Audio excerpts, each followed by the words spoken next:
Like most of us, I thought the fire alarms fitted in my home would protect my family. But what I've just seen is shocking. A house billowing with smoke and the fire alarm failing to go off. It's the same type of alarm found in most Australian homes and uses what's called ionisation technology. The other type of alarm is called photoelectric. The difference between the two couldn't be more dramatic. The difference between life and death. We're suiting up. Obviously this is a fair bit different than what people have got in their houses. Oh, it's quite a few more layers. Yeah, but that's how dangerous the fires can be. Yeah. To test the effectiveness of the fire alarm that's most likely in your home. Breathing apparatus needed as well. Absolutely. I'm with the Northern Territory's Assistant Fire Commissioner, Grant Hamill. Don't do it too tight, but make sure it's nice and snug. Well, here we are, Karl. These are the smoke alarms. Straight from the hardware store, both types of household smoke alarms. There's 2 photoelectric and 2 ionisation. We're testing which type activates fastest. This is the initial code of ignition. On the couch, a hot soldering iron simulates a smouldering cigarette.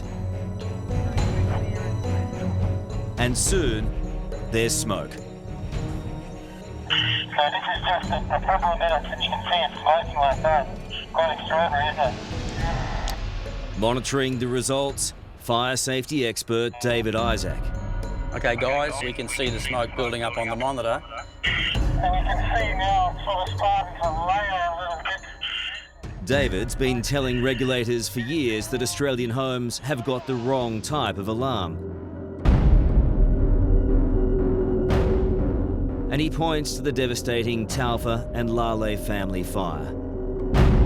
That house had ionisation alarms, but they'd been turned off because they kept going off when they weren't supposed to.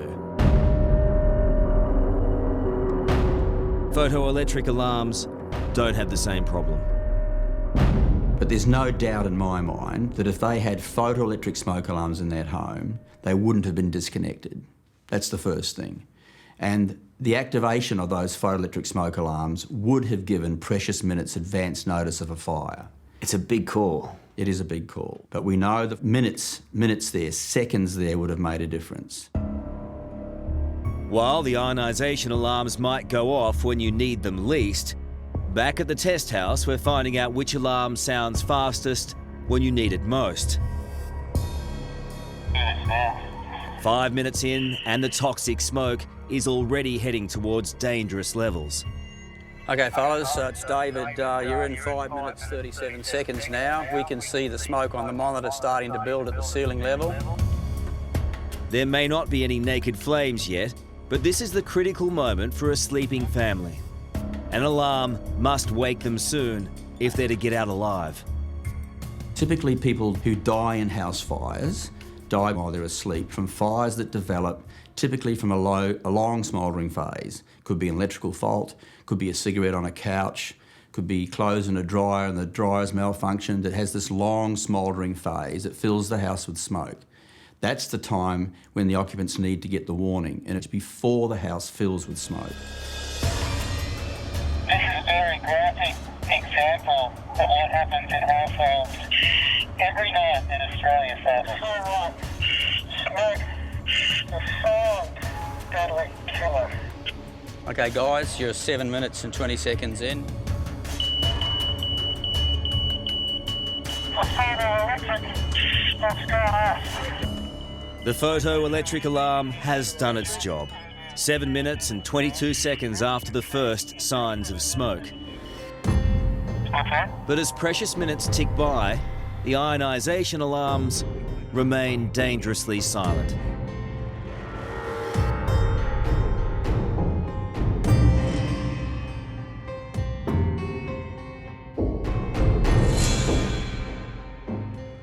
As you can see, there's a huge amount of smoke that has built up inside him.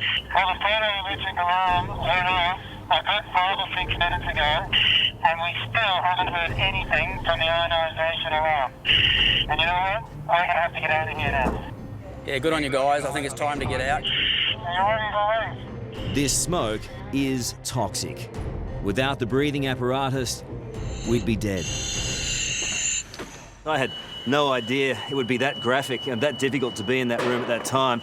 And the reality is 90% of Australians don't know there's a difference between these alarms. We're told to leave the room and abandon the test after 15 minutes. And still, the ionisation alarms are dead silent. Not long after, smoke turns to fire. It's these sorts of results that have led the Northern Territory to make photoelectric alarms a legal requirement in all homes, the only jurisdiction in Australia to do so.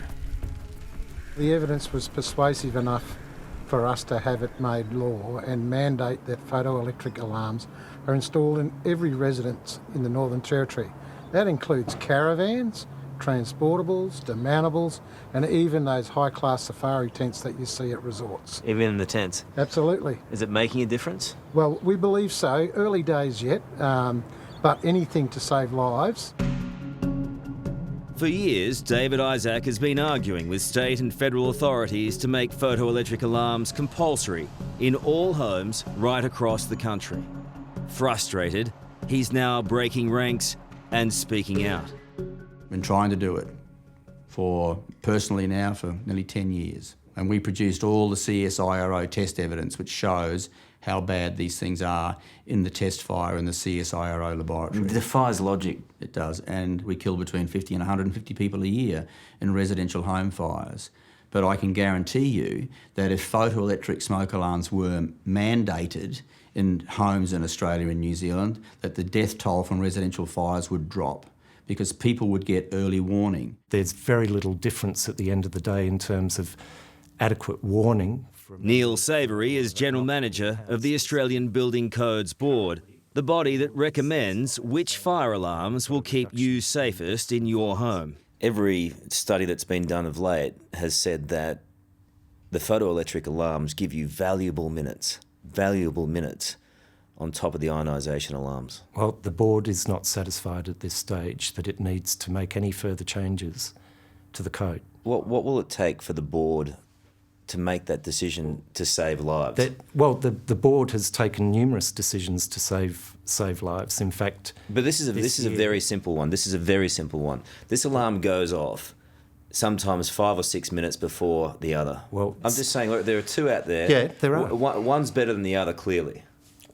Well, the one alarm clearly is better at performance than the other. That's your opinion. No, it's not my opinion. It's the opinion of the experts. The ones on the front line that are dealing with this. That are dealing with having to go to fires and having to pull kids out of fires and pull families out of fires when they could have been given those extra minutes. The evidence that we have says that there is little difference between the two. But there is enough difference for photoelectric alarms to be mandatory in all Australian public buildings. Why wouldn't the board be saying, hang on a second, it's good enough for most commercial buildings in this country, it's good enough for hospitals to be used. Why wouldn't it be good enough to be used in households where people are most vulnerable? Well, it hasn't been demonstrated to the board's satisfaction that one performs better in all circumstances over the other, and the board doesn't delineate between different types of products. What if one alarm can give you 5 or 6 minutes, even a minute, and it's that much better? Okay, and if there is ultimately a body of evidence, an overwhelming body of evidence that that's the case, then the board would obviously give that serious consideration, but it won't be reflected as mandating necessarily a particular product. It defies belief that we're protected in shopping centres and hospitals and hotels, but not in our own homes. It does, and that's in our own homes is where we kill people. When we're talking about cost, though, what are we talking about here for an average household, say, 3-bedroom house? Well, at the moment you can go to Bunnings and you can buy 4 photoelectric smoke alarms in a pack, photoelectric 9-volt for $49. $50. $50 for 4 photoelectrics, and you can screw them on the ceiling. And sleep easier. And sleep, yes. And wake in the morning alive.